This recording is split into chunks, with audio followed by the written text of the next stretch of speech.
After 5 long years, we finally have a sequel to the Lego movie, so let's talk about it.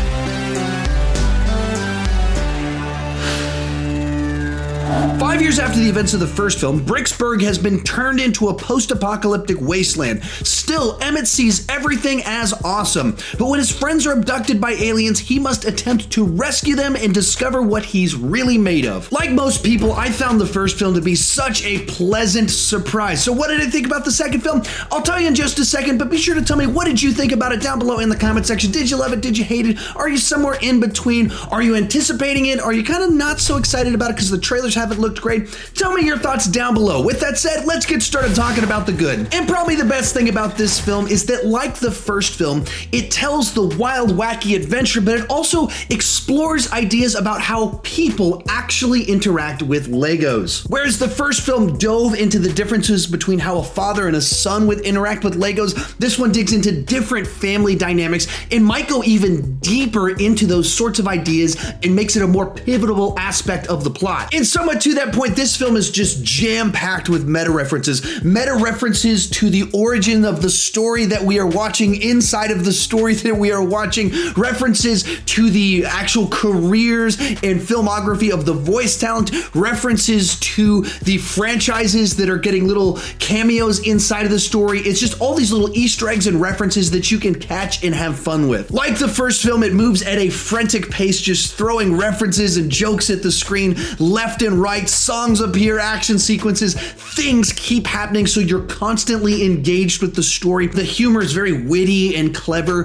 The audience feels like they're on an inside joke with the writers and the directors the whole time. And there's no shortage of charming characters and elements. All your favorites from the first film are back in this film, but they added to the mix a whole set of new characters, as well as like these hearts that make puppy dog eyes, all sorts of little things inside of the film that just are delightful to watch. There's several musical numbers inside of the film, and there might be one song that manages to be more obnoxious and even catchier than Everything Is Awesome, and it'll probably get stuck inside your head. And once again, the animation is great, clever, inventive in the way that it tries to visualize bringing Legos to life, and so it has this stop animation look to it. As they build things, it has the codes for the different types of Legos inside of it. Just a bunch of things that are just unique to this franchise and fun to see on the screen. With all that said, let's move on to the mixed aspects of this film. And the big thing that comes to mind is that this movie doubles down on the meta real world plot line inside of the film. So in the first film, it was a nice twist to kind of reveal the dynamic between the father and son that was going on in the real world inside of the story. This movie doubles the amount of all of that, and it references a lot more and a lot earlier in the story. So this opens them up to a whole bunch of new storytelling techniques, as there's a story inside of a story inside of a story going on, but at the same time, it can feel forced at times, it can pull you out of the story at times, and if you just don't like those elements of the film, there's quite a few of them here. From there, let's move on to the bad. And the big thing that comes to mind here is that this movie is essentially just more of what we enjoyed about the first film. As I've referenced throughout this video, there's a new catchy song. There's more of the characters that we enjoyed. There's new references to the real world and how we interact with Legos. And after a 5-year wait, just getting more of what we got before, it feels a little bit underwhelming. When the original came out with its mix of frantic storytelling, heartfelt emotions, meta references, it was so fresh and original. But in the 5 years since that film came out, we've gotten 2 more kind of Lego spin-off movies, and then even last year we got movies like Teen Titans Go to the Movies, as well as Spider-Man Into the Spider-Verse, that also have kind of an ADD form of storytelling with meta references.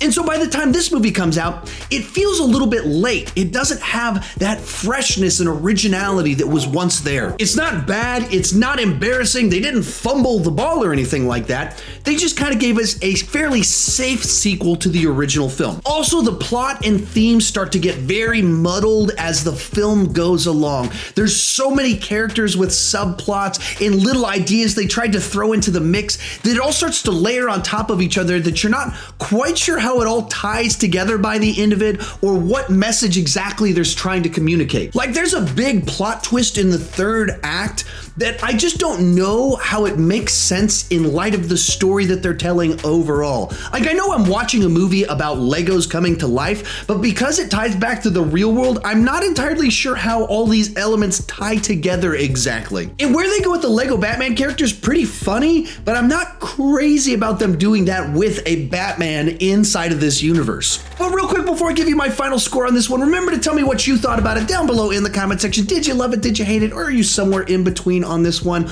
Also, if you enjoyed this video, consider clicking that subscribe button for more movie reviews and ranking videos every single week, just like this one. Overall, this is a good follow-up to the original film. It has more of the things you liked from the original film, but the freshness and originality aren't there like before. On quality, I'd give this one a B. On entertainment, I'd go 8 out of 10, and I'd say go see it with reasonable expectations. Remember, if you like this video, to click that subscribe button right down below. Thank you so much for watching, and keep talking movies too much.